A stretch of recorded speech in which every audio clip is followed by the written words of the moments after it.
Hello and welcome to Kitchen Math. And today is the Feast of St. Joseph, so we are making some cookies. Okay, now it's very important that when you are making cookies that you wear an apron. Okay, and if you are lucky like me, you have a lovely apron that was handed down to you from your grandmother. And in case that the lace is not fancy enough for you, you are welcome to safety pin bows onto it as my grandmother has done. Okay, also important for cooking is to wear a hat. Okay, this helps you to not get hair into your food, okay, and it helps you get into the real chef mindset. Okay, so today we are going to make the delicious cookies on the back of the Reese's peanut butter chips. So first on our list, first on our list is okay,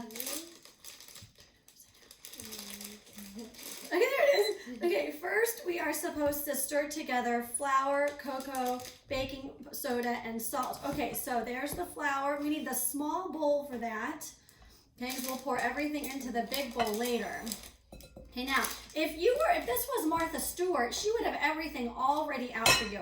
But I want to be sure that you have the full experience of cooking with us. Okay, so we need the small bowl.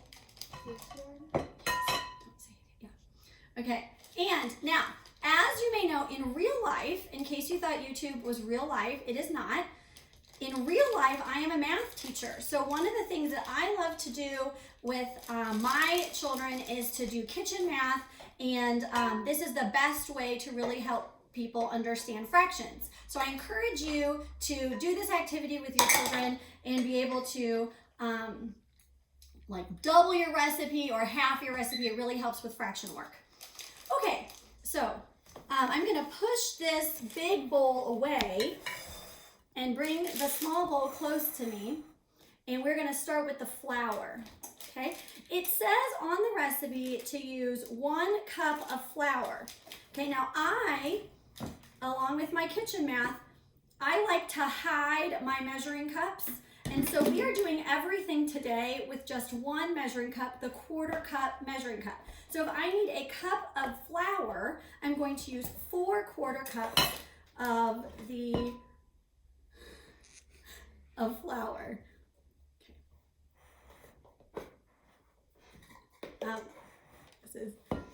There we go. Okay, now, yeah, you make sure it's nice and even on the top. That's good. Oh, wait, dump it all out.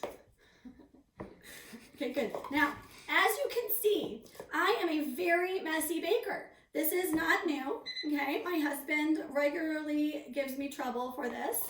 So as we go along, we may need to clean up a little bit here and there. Okay, that was 4. Keep it out.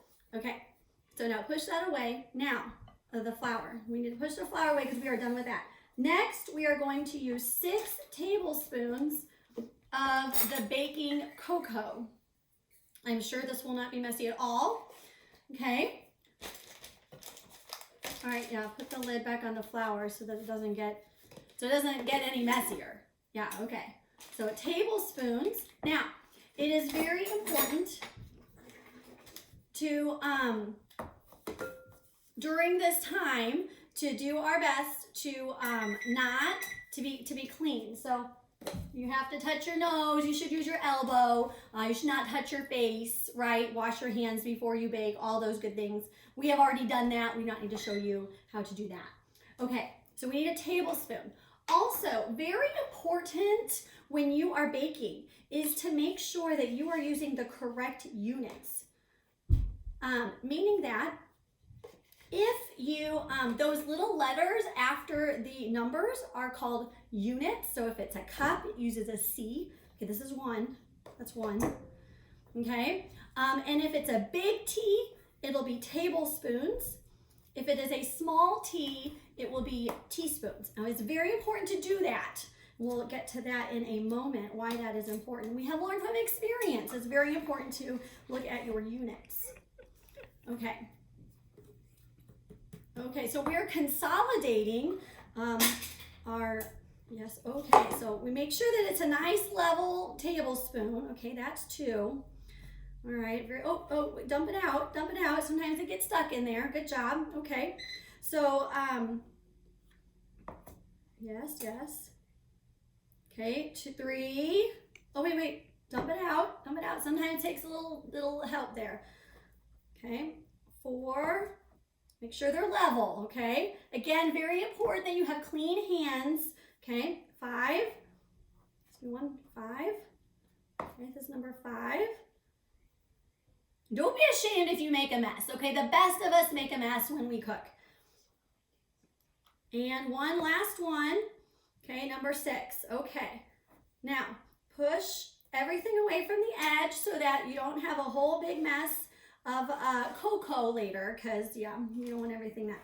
Okay, so what else is next? Let's see, it says on our recipe here, it says half a teaspoon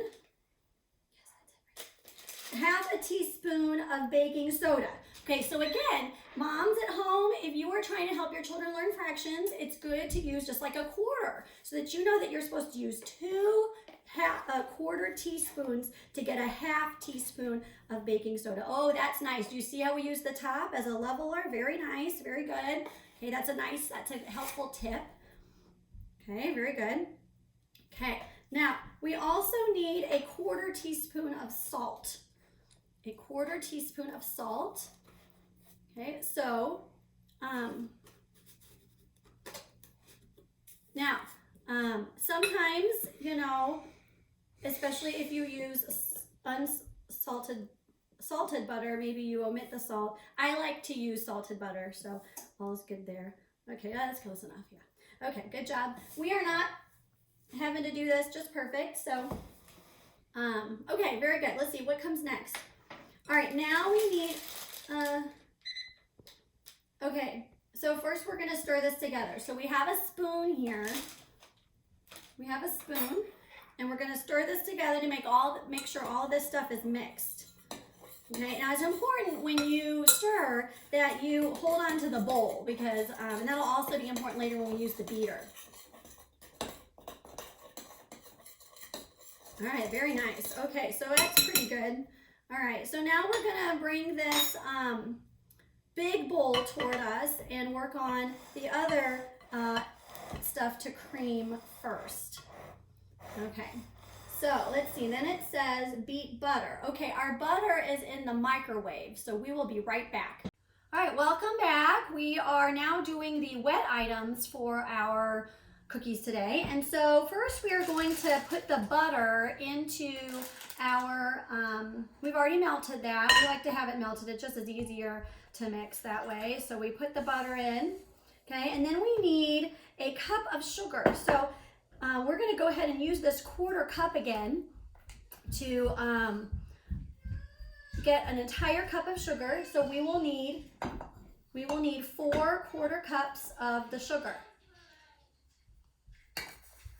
Okay, we usually have a measuring cup inside of our ingredients, so excuse that, yes. So 1, okay, here's number 2. Okay, 2 1/4 makes a half. Okay, and then we're gonna do our 1/3 for the 3/4. And one more, 4/4 makes a whole cup. Okay, now if your child is just learning about fractions, it's good to do some practice so they can actually see. So get your half cup out and show how 2 1/4 cups makes a half cup. All right, now we're going to beat that together. Okay, let's get the sugar out of the way. Okay, get the sugar out of the way. Now, if you're like me, it's important to have a mixer that is too powerful for your bowl so that it can make extra mess, okay? Okay, so we're going to, it's important to hold your bowl while you mix.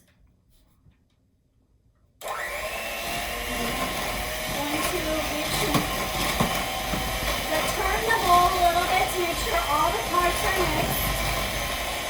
Yeah, And then you can turn your mixer off. All right, so now we need 1 egg. Oh, okay, 1 egg. Now it's good to keep the beaters over the bowl so that they don't make a big mess like I have done here. Okay, so we need 1 egg. Now, again, if this were Martha Stewart, she would tell you to crack them in another bowl, but we're not gonna do that. We're just gonna get here. Just do your best not to get any eggshells in your cookies. You know, do your best. Okay, very good. And then we are also going to add, we can beat that and you can just put that on the counter, like we'll clean it up later, right? And then you can beat the egg in with your beater, with your mixer. And I think the lowest setting is probably just fine. Again, turning your bowl to make sure that everything is mixed in evenly and you don't have any extras on the side of your bowl. Okay, that looks good. Now we're ready to add our vanilla. Okay, now we're going to use 1 full teaspoon of vanilla. Okay, but we're going to use a 1/4 teaspoon. So we're going to practice our fractions and do 4 1/4 teaspoons to get a full teaspoon. Now, if you're like me, you have thrown the vanilla way far away. Okay, but you can do what you want at home. Like, you don't have to be just like us. We're pretty, laid back here. Okay, so we're going to use 4 1/4 teaspoons of the vanilla. Okay. So 1, 2 makes a half, 3 is 3/4, and 4. Okay, very good. All right, and then we'll do our mixing again. Okay, we'll mix it all in, and then we'll start adding our dry ingredients. Okay, so we'll put this on our lowest setting to make the least amount of mess.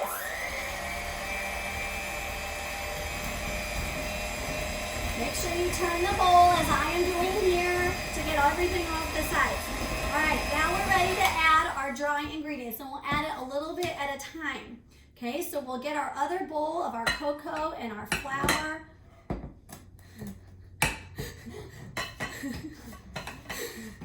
Okay, and we will pour a little bit in at a time. We'll do about half and half, okay? So we'll put a little bit in, about half of it at the beginning. Sometimes you might have to kind of pat it a little bit on the side to make it go into your bowl. I don't know why flour sticks to the edge. You know, if you washed your hands, you can use your hand a little bit. That's like 3 teaspoons that we've put in so far. So we're gonna put in a little bit more. We'll just use our hands because that'll make it easier. Okay, so then you can mix that in with your hand mixer. Again, do the lowest speed because this is when sometimes the flour gets very messy and flies all around. It's good to keep your mixer kind of vertical. That makes a little bit less. Yeah, so just kind of gotta move it around. Be sure you get the sides of your bowl.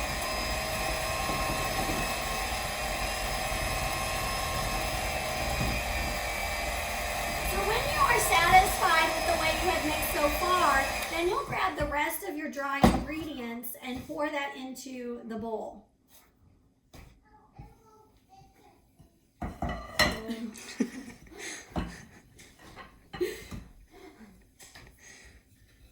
Okay, very nice, very nice. Okay, so we're putting all the dry ingredients into the bowl and we are doing our mixing.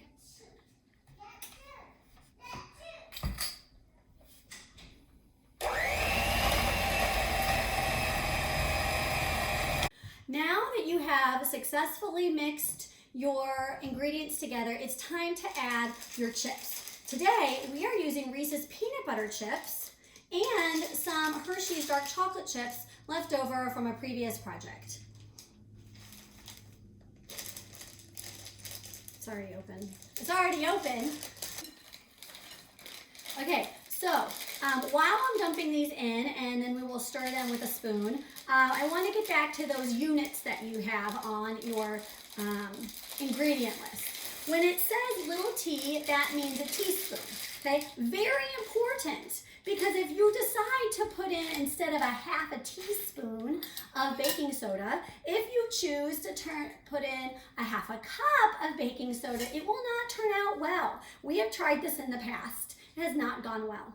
So we're going to mix it in. This is kind of a rich cookie here, so it takes a little while. You some good elbow grease to put to get in there, to get all the chips mixed in. Now, if you're like me, you might have many helpers at home that would like to do things like lick the beaters and such and such.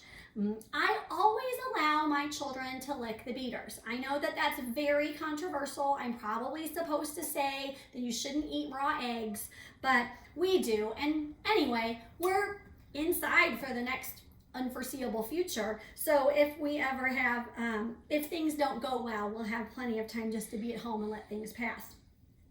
Okay, so now, again, if you accidentally put in the wrong unit of materials, your batter will not taste good, okay? And if your batter tastes good, cooking it is not going to help. So it's very important that you test your batter before you put it in the oven, okay? Now, oh, this is an awful big bite, okay? So maybe maybe we can get rid of some of that. You can use your other hand to get less amount on the spoon. Yes, okay, this is better. Let's see if it tastes good. Don't put it back in the bowl.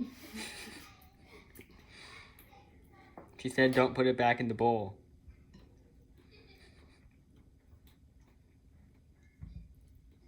Yes, I think that will be quite suitable.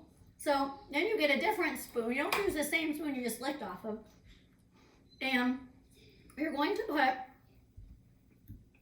spoonfuls on to your plate. Now, this is the kind of thing where bigger is not always better. But, yeah, so after you get your cookie sheet full of cookies, you will put it into the oven. Let's see how long that you're supposed to bake it. Okay, it says to cook at 350 for 9 minutes, okay? So stay tuned and we'll let you know how they turned out. Hi, after you bake your cookies and put them on a wire rack to cool, you have the most important part, which is to taste them. So you take a cookie and you take a bite. Mmm, delicious. If you like, you can even dunk in a cup of coffee. That's Hollywood Tower Terror. Mmm, that's some good stuff. Be sure to like, comment, and subscribe, and most of all, share this with someone who needs encouragement today.